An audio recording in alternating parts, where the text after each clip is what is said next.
Setiap doa bisa mustajab, seperti kisahnya Imam Ahmad ibnu Hanbal yang tiba-tiba kepingin pergi ke sebuah desa.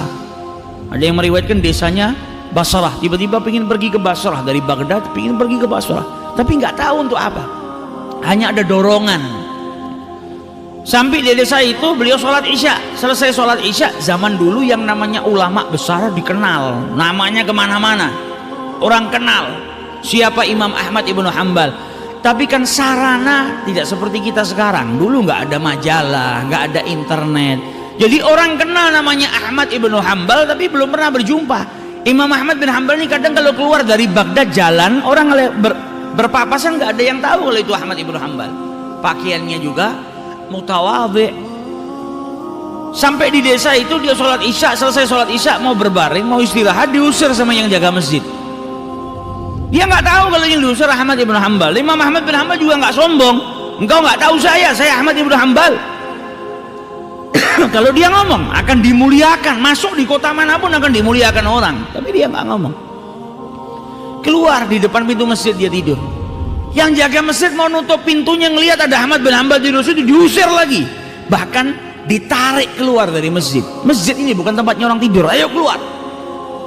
Imam Ahmad bin Hanbal bilang, saya ini musafir, nggak punya kenalan di sini, nggak kenal siapa-siapa, nggak keluar dari sini, ditarik sampai ke jalan. Di sebelah masjid ada makhbas, toko roti. Maka pemilik toko tadi ngelihat ada orang ditarik keluar, oh, ini mesti orang asing, nggak punya tempat tinggal, dipanggil. Syekh, sudah tua, kau nggak punya tempat tinggal? Iya, saya nggak punya tempat tinggal. Kalau kau mau menginaplah di toko roti saya ini, tapi tempatnya ya seadanya. Dia bilang, alhamdulillah, nggak apa-apa. Sampai pagi saya mau istirahat di sini, setelah itu saya mau kembali. Dipersilahkan. Imam Ahmad bin Hanbal duduk, yang punya toko roti neruskan pekerjaan yang ngadon roti. Dilihatin sama Imam Ahmad bin Hanbal, ini orang ngadon roti sambil bertasbih kepada Allah, sambil bertakbir, bertahmid, bertahlil.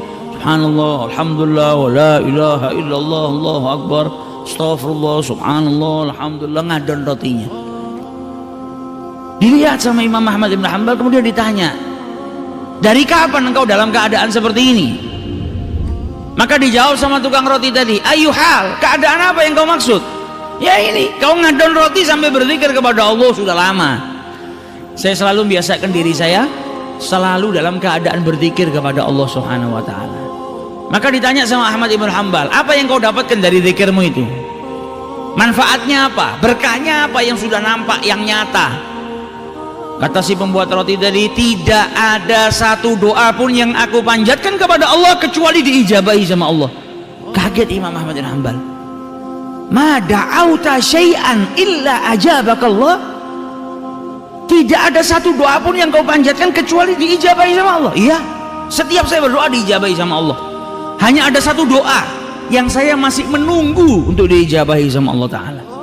Apa itu?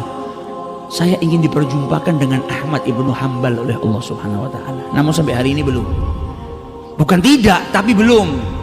Saya lagi menunggu kapan saya bisa diperjumpakan oleh Allah Subhanahu wa Ta'ala dengan idola saya, Imam hadzal asr, yaitu Imam Ahmad ibnu Hanbal. Kata Imam Ahmad ibnu Hanbal, ha ana Ahmad ibnu Hanbal. Ini di depan kau Ahmad ibnu Hanbal.